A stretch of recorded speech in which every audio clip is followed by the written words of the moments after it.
Welcome back for this, the final episode in Would-Be Productions' interview series highlighting Minnesota filmmaker Peter Hurd and his feature film, The Control Group.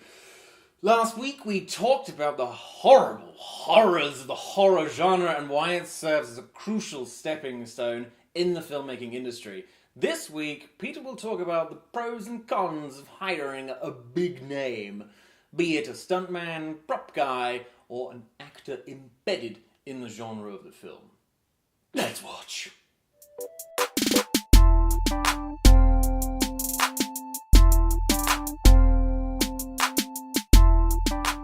Most of the cast was unknown, but we did have Tasso Stavrakis, who played Agent Torres and was also our stunt coordinator. He's not a huge name, but he was in George Romero's Dawn of the Dead and Day of the Dead. He did effects work for the original Friday the 13th.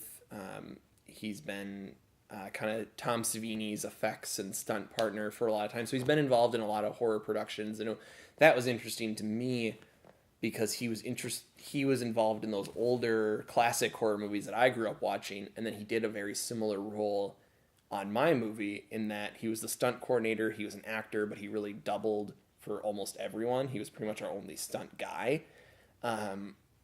Because in the original Dawn of the Dead, Tasso basically played every zombie that gets shot or run over or thrown off a balcony. I mean, they were putting him, in a dress and a wig. He was doing every stunt. Him and Tom Savini did every single stunt in that movie. And if you've seen it, there's a lot of stunts.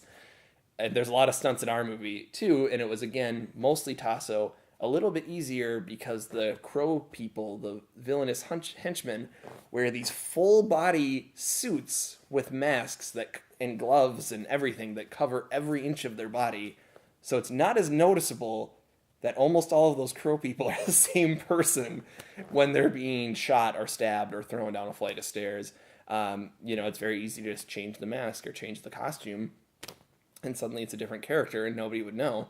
And on camera, even watching it, you could never tell, but Tasso did a lot of different stunts and different angles for us.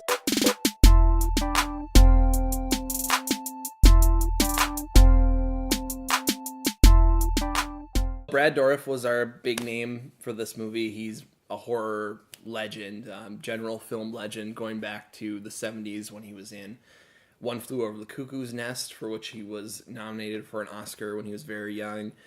He's been in Mississippi Burning, Lord of the Rings, well known as the voice of Chucky in the Child's Play movies, which are still going on. There was just another one a few weeks ago.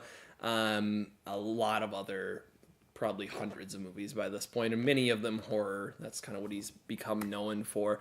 So he was our he's not the star of the movie. He's not the lead role, but he was really the big, name on the poster, essentially.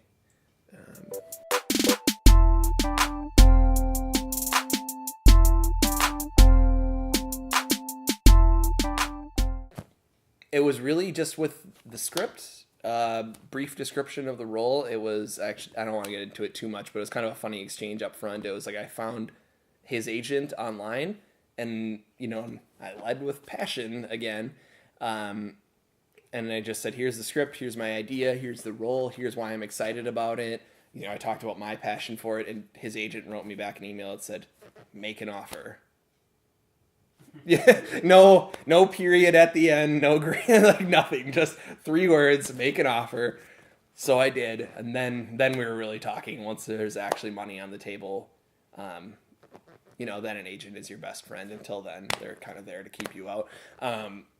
But once we made an offer, and Brad really liked the script, so again, the passion did help, for him at least. For an agent, there's got to be money on the table, but for him, he liked the script, he liked the story. And I mean, I know that he passed on some other bigger movies he could have done at the same time, but he liked the script for this more than some other projects, so that kept him with it. So even there, the passion for and the creativity of the project still matters.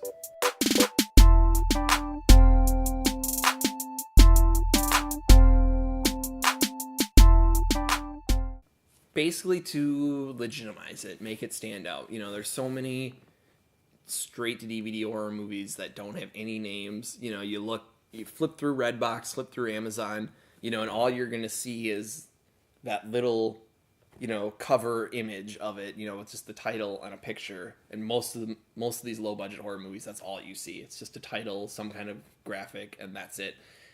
If you're going to see that and a star name, you know, that movie's going to stick out in people's minds more, at least I think so. And most distributors think so. You know, if you just see the title, you have no idea what this movie is. It could be, the poster could be really cool, but it could be something somebody shot in their backyard for $100, you know. If it has an actor like Brad Dourif or another well-known name, you think, okay, they obviously spent some money on this. You know, it makes it stand out right away. So I think if you're going to survive in the marketplace at all, you pretty much need a name.